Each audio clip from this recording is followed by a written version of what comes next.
The second book of Samuel, chapter 1. Now it came to pass after the death of Saul, when David was returned from the slaughter of the Amalekites, and David had abode 2 days in Ziklag, it came even to pass on the third day that, behold, a man came out of the camp from Saul, with his clothes rent, and earth upon his head. And so it was, when he came to David, that he fell to the earth and did obeisance. And David said unto him, From whence comest thou? And he said unto him, Out of the camp of Israel am I escaped. And David said unto him, How went the matter? I pray thee, tell me. And he answered, That the people are fled from the battle, and many of the people also are fallen and dead, and Saul and Jonathan his son are dead also. And David said unto the young man that told him, How knowest thou that Saul and Jonathan his son be dead? And the young man that told him said, As I happened by chance upon Mount Gilboa, behold, Saul leaned upon his spear, and lo, the chariots and horsemen followed hard after him. And when he looked behind him, he saw me, and called unto me. And I answered, Here am I. And he said unto me, Who art thou? And I answered him, I am an Amalekite. He said unto me again, Stand, I pray thee, upon me, and slay me, for anguish is come upon me, because my life is yet whole in me. So I stood upon him, and slew him, because I was sure that he could not live, after that he was fallen. And I took the crown that was upon his head, and the bracelet that was on his arm, and have brought them hither unto my Lord.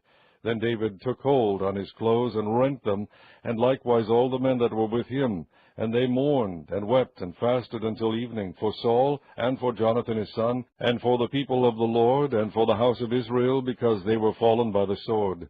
And David said unto the young man that told him, Whence art thou? And he answered, I am the son of a stranger, an Amalekite. And David said unto him, How wast thou not afraid to stretch forth thine hand to destroy the Lord's anointed? And David called one of the young men, and said, Go near and fall upon him. And he smote him that he died. And David said unto him, Thy blood be upon thy head, for thy mouth has testified against thee, saying, I have slain the Lord's anointed. And David lamented with this lamentation over Saul and over Jonathan his son. Also he bade them teach the children of Judah the use of the bow. Behold, it is written in the book of Jasher, The beauty of Israel is slain upon thy high places. How are the mighty fallen? Tell it not in Gath, publish it not in the streets of Ashkelon, lest the daughters of the Philistines rejoice, lest the daughters of the uncircumcised triumph. Ye mountains of Gilboa, let there be no dew, neither let there be rain upon you, nor fields of offerings, for there the shield of the mighty is vilely cast away, the shield of Saul, as though he had not been anointed with oil. From the blood of the slain, from the fat of the mighty, the bow of Jonathan turned not back, and the sword of Saul returned not empty. Saul and Jonathan were lovely and pleasant in their lives, and in their death they were not divided. They were swifter than eagles, they were stronger than lions. Ye daughters of Israel, weep over Saul, who clothed you in scarlet with other delights, who put on ornaments of gold upon your apparel. How are the mighty fallen in the midst of the battle? O Jonathan, thou wast slain in thine high places. I am distressed for thee, my brother Jonathan. Very pleasant hast thou been unto me. Thy love to me was wonderful, passing the love of women. How are the mighty fallen, and the weapons of war perished. Chapter 2. And it came to pass after this, that David inquired of the Lord, saying, Shall I go up into any of the cities of Judah? And the Lord said unto him, Go up. And David said, Whither shall I go up? And he said, Unto Hebron. So David went up thither, and his 2 wives also, Ahinoam the Jezreelitess, and Abigail Nabal's wife the Carmelite. And his men that were with him did David bring up, every man with his household, and they dwelt in the cities of Hebron. And the men of Judah came, and there they anointed David king over the house of Judah. And they told David, saying, that the men of Jabesh-Gilead were they that buried Saul. And David sent messengers unto the men of Jabesh-Gilead, and said unto them, Blessed be ye of the Lord, that ye have shewed this kindness unto your Lord, even unto Saul, and have buried him. And now the Lord shew kindness and truth unto you, and I also will require you this kindness, because ye have done this thing. Therefore now let your hands be strengthened, and be ye valiant, for your master Saul is dead, and also the house of Judah have anointed me king over them. But Abner the son of Ner, captain of Saul's host, took Ishbosheth the son of Saul, and brought him over to Mahanaim, and made him king over Gilead, and over the Ashurites, and over Jezreel, and over Ephraim, and over Benjamin, and over all Israel. Ishbosheth, Saul's son, was 40 years old when he began to reign over Israel, and reigned 2 years.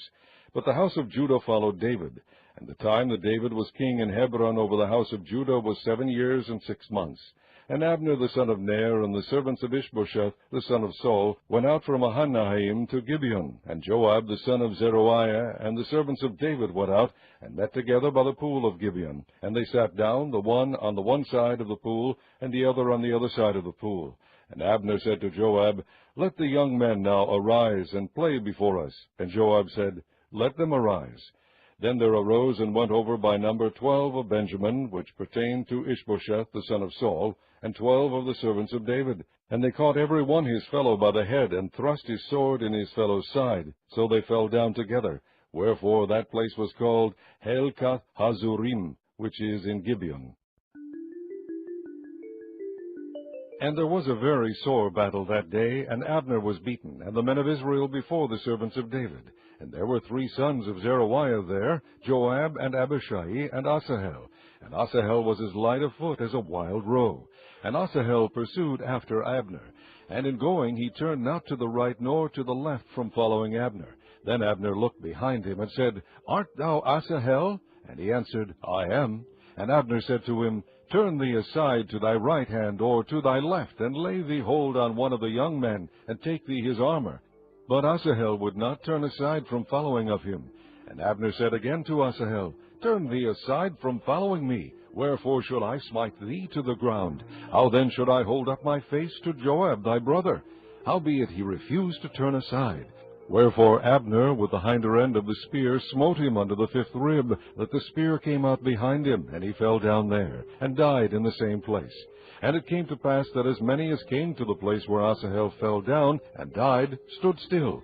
Joab also and Abishai pursued after Abner, and the sun went down when they were come to the hill of Ammah, that lieth before Giah, by the way of the wilderness of Gibeon. And the children of Benjamin gathered themselves together after Abner, and became one troop, and stood on the top of an hill.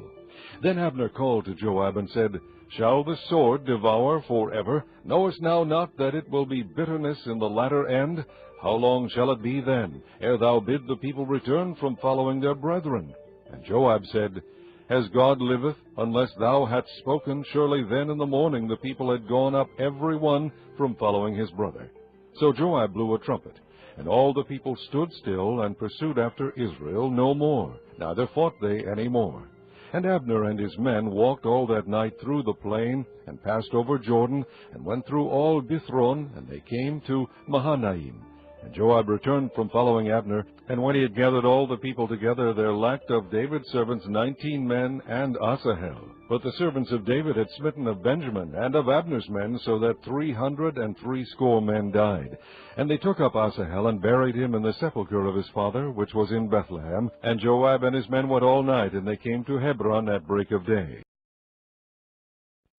Chapter 3. Now there was long war between the house of Saul and the house of David, but David waxed stronger and stronger, and the house of Saul waxed weaker and weaker. And unto David were sons born in Hebron, and his firstborn was Ammon, of Ahinoam the Jezreelitess, and his second Chileab of Abigail, the wife of Nabal the Carmelite, and the third Absalom the son of Maacah, the daughter of Talmai, king of Geshur, and the fourth Adonijah the son of Haggith, and the fifth Shephatiah the son of Abital, and the sixth Ithream by Eglah David's wife. These were born to David in Hebron. And it came to pass, while there was war between the house of Saul and the house of David, that Abner made himself strong for the house of Saul. And Saul had a concubine, whose name was Rizpah, the daughter of Aiah. And Ishbosheth said to Abner, Wherefore hast thou gone in unto my father's concubine? Then was Abner very wroth for the words of Ishbosheth, and said, Am I a dog's head, which against Judah do shew kindness this day unto the house of Saul thy father, to his brethren, and to his friends, and have not delivered thee into the hand of David, that thou chargest me today with a fault concerning this woman? So do God to Abner, and more also, except as the Lord hath sworn to David, even so I do to him, to translate the kingdom from the house of Saul, and to set up the throne of David over Israel and over Judah, from Dan even to Beersheba. And he could not answer Abner a word again, because he feared him. And Abner sent messengers to David on his behalf, saying, Whose is the land? Saying also, May thy league with me, and behold, my hand shall be with thee, to bring about all Israel unto thee. And he said, Well, I will make a league with thee. But one thing I require of thee, that is, thou shalt not see my face, except thou first bring Michal, Saul's daughter, when thou comest to see my face. And David sent messengers to Ishbosheth, Saul's son, saying, Deliver me my wife Michal, which I espoused to me for 100 foreskins of the Philistines. And Ishbosheth sent, and took her from her husband, even from Phaltiel, the son of Laish. And her husband went with her, along weeping behind her to Bahurim. Then said Abner unto him, Go, return. And he returned. And Abner had communication with the elders of Israel, saying, Ye sought for David in times past to be king over you. Now then do it.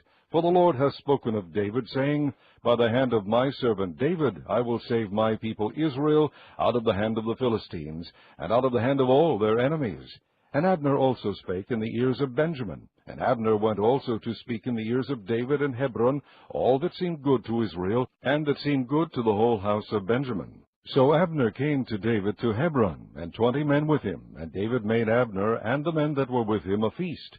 And Abner said unto David, I will arise and go, and will gather all Israel unto my lord the king, that they may make a league with thee, and that thou mayest reign over all that thine heart desireth. And David sent Abner away, and he went in peace.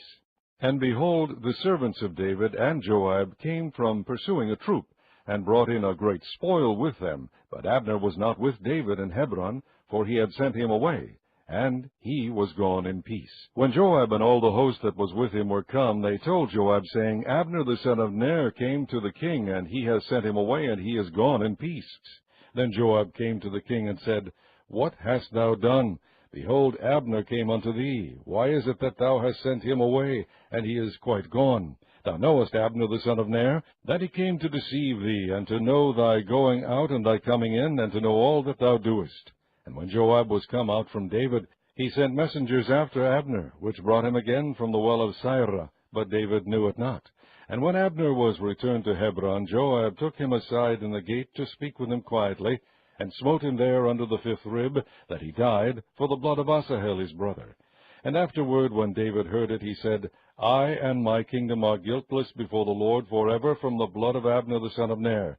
Let it rest on the head of Joab, and on all his father's house, and let there not fail from the house of Joab one that hath an issue, or that is a leper, or that leaneth on a staff, or that falleth on the sword, or that lacketh bread. So Joab and Abishai his brother slew Abner, because he had slain their brother Asahel at Gibeon in the battle. And David said to Joab and to all the people that were with him, Rend your clothes, and gird you with sackcloth, and mourn before Abner. And King David himself followed the bier. And they buried Abner in Hebron. And the king lifted up his voice, and wept at the grave of Abner, and all the people wept. And the king lamented over Abner, and said, Died Abner as a fool dieth? Thy hands were not bound, nor thy feet put into fetters. As a man falleth before wicked men, so fellest thou. And all the people wept again over him. And when all the people came to cause David to eat meat while it was yet day, David sware, saying, So do God to me, and more also, if I taste bread or aught else, till the sun be down. And all the people took notice of it, and it pleased them, as whatsoever the king did pleased all the people. For all the people and all Israel understood that day that it was not of the king to slay Abner the son of Ner. And the king said unto his servants, Know ye not that there is a prince and a great man fallen this day in Israel? And I am this day weak, though anointed king, and these men, the sons of Zeruiah, be too hard for me. The Lord shall reward the doer of evil according to his wickedness.